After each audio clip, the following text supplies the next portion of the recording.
So Cam Carter, one of the stars of Last Chance U Season 2, some would say played the role of the troublemaker on Last Chance. Some days he was up, some days he was down, got into some trouble with his coaches, even the young ladies that served the water. At times seemed like a straight up jerk, other times seemed like maybe just a confused kid. Whatever the case may be, didn't look good. Now Cam did sign with the Pittsburgh Panthers and will be playing there in 2017. And according to his coach, Cam recently got into a little fight at practice, but according to his coach, it's not a big deal at all. Now, when you think about it in the grand scheme of things, most of us have either been in a fight or at least seen a fight at practice. It's really not a big deal in most cases, and it only kind of seems magnified with Cam because of what we saw on the show, but his coach doesn't feel that way at all. Here's what his coach had to say.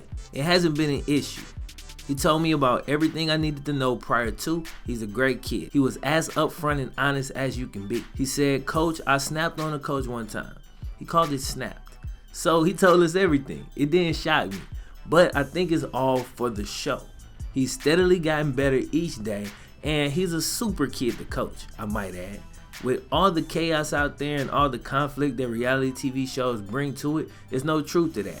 He's done an unbelievable job and couldn't be a classier kid. To be honest with you, he actually got into a little fight, his first one yesterday. It was a little one. I was looking for it to get bigger, but it was small, and he was like, "I'm sorry, coach. What else can you ask for?" Not too many guys say they're sorry.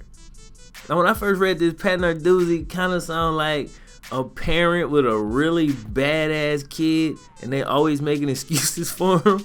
But as I kind of look into it, maybe he's right. The situation at MCC was so toxic thanks to Buddy Stevens not being able to control his temper. He undermined his coaches all the time, and when you're young, it's hard to respect an elder of yours who is constantly being disrespected by another elder of yours when they around the same age, or whatever the case may be. And that can be a pretty toxic environment. Cam also has some medical things going on with him and has self-medicated in the past, but side note, Pittsburgh has recently opened up multiple medical marijuana dispensaries, so pretty sure it's probably still against the NCAA rules. I don't know if you can get like a pass for that. That's kind of unprecedented, I think. The good news for Cam, and this might be one of the big reasons he went there, is Pat Narduzzi is at least approaching this from a much different standpoint than what Cam got when he was down at EMCC.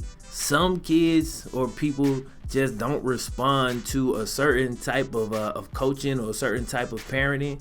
But I gotta say, I'm not so sure about it, man. It almost feels as if he's babying him and not expecting very much from him, which, by the time Cam gets out of school, man, that's gonna get old real quick. Hopefully I'm wrong. Everything works out. Pat Narduzzi is not sensationalizing this, and he's just being straight up. Hopefully Cam balls out and does his thing, man. Definitely wish the best of luck to him. Anyway, y'all let me know what y'all think in the comments section. Subscribe if you're brand new. My name is FlemLo Raps. Wow.